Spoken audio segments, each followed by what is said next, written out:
Guys, welcome back to my channel. അപ്പോൾ എല്ലാവരും എൻ്റെ ചാനൽ സബ്സ്ക്രൈബ് ചെയ്യണം, ലൈക്ക് ചെയ്യണം, ഷെയർ ചെയ്യണം, കമൻറ്റ് ചെയ്യണം. അപ്പോൾ നമുക്ക് ഇന്നത്തെ വീഡിയോയിലേക്ക് ഇന്ന് കറിയാണ് ഉണ്ടാക്കാൻ പോകുന്നത്. തേങ്ങാപ്പാൽ വെച്ചിട്ട് ആഗോലി മീൻ കറി വെക്കാൻ പോവുകയാണ്. അപ്പോൾ ഗായ്സ്, ഇതാണ് നമ്മൾ ആഗോലി വന്നിട്ടുള്ളത്. ഇത് ചെറിയ മീനാണ്. നമ്മൾ 2 കഷ്ണമാക്കിയിട്ടാണ് കേട്ടോ എടുക്കുന്നത്. അപ്പോൾ ഗായ്സ്, ഞങ്ങൾ ഇത് വാങ്ങിയാൽ പൊരിക്കാലേ ഉള്ളൂ, കറി വെക്കാറില്ല.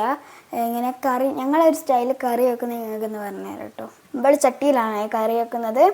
നമുക്ക് ചട്ടി വെച്ച് കൊടുക്കാം. ഇതിന് വേണ്ട സാധനങ്ങൾ: തേങ്ങാപ്പാൽ, പുളിവെള്ളം, ചെറിയ ഉള്ളി, പച്ചമുളക്, ഇഞ്ചി വെളുത്തുള്ളിയും പേസ്റ്റ്, പിന്നെ ഇഞ്ചിമ്പിൾ അല്ലാതെ തന്നെ, പിന്നെ തക്കാളിയാണ് ഇതിന് വേണ്ടത്. നമുക്ക് വെളിച്ചെണ്ണ വെച്ചെടുക്കാം. ഒക്കെ നല്ല ചൂടായിട്ടുണ്ട്. ഇഞ്ചി വെളുത്തുള്ളി പേസ്റ്റ് ഇട്ട് കൊടുക്കാം. ഞാൻ നല്ലോണം ഇളക്കി കൊടുക്കാം കേട്ടോ. മൂപ്പിക്കണിത് ഇളക്കി കൊടുക്കാം.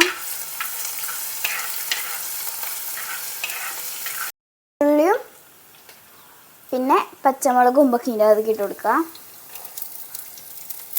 ഞാൻ നല്ലോണം മൂപ്പിക്കുക കേട്ടോ ഒക്കെ കൂടി.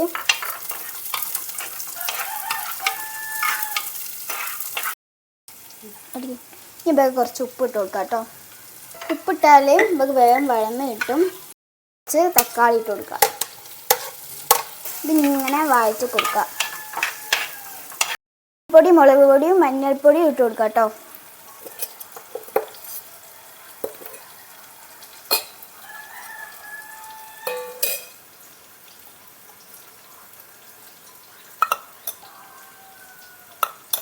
മഞ്ഞൾപ്പൊടി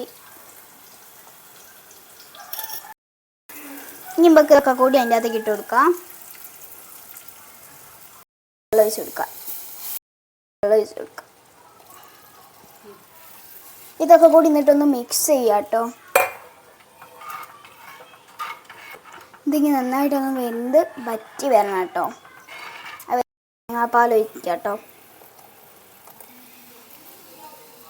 തേങ്ങാപ്പാൽ തിളയ്ക്കുന്നതിൻ്റെ മുന്നേ നമ്മൾ മീൻ ഇട്ടെടുത്താൽ ആ തേങ്ങാപ്പാലിൻ്റെ കൂടെ തന്നെ ഈ മീനും തിളച്ചോളൂ കേട്ടോ. അതിനെക്കൊണ്ട് നമ്മളിപ്പം മീൻ ഫുള്ളായിട്ട് ഇട്ട് കൊടുക്കാൻ പോവുകയാണ്. അപ്പോൾ അതാ മീനൊക്കെ ഇട്ടെടുത്തിട്ടുണ്ട്. ഇനി ഇത് നല്ലോണം തിളക്കട്ടെ കേട്ടോ. എന്നിട്ട് കാണാം. ലാസ്റ്റ് കറിവേപ്പിലയും കൂടി ഇട്ട് കൊടുക്കാം. അപ്പോൾ കറി റെഡി ആയിട്ടോ.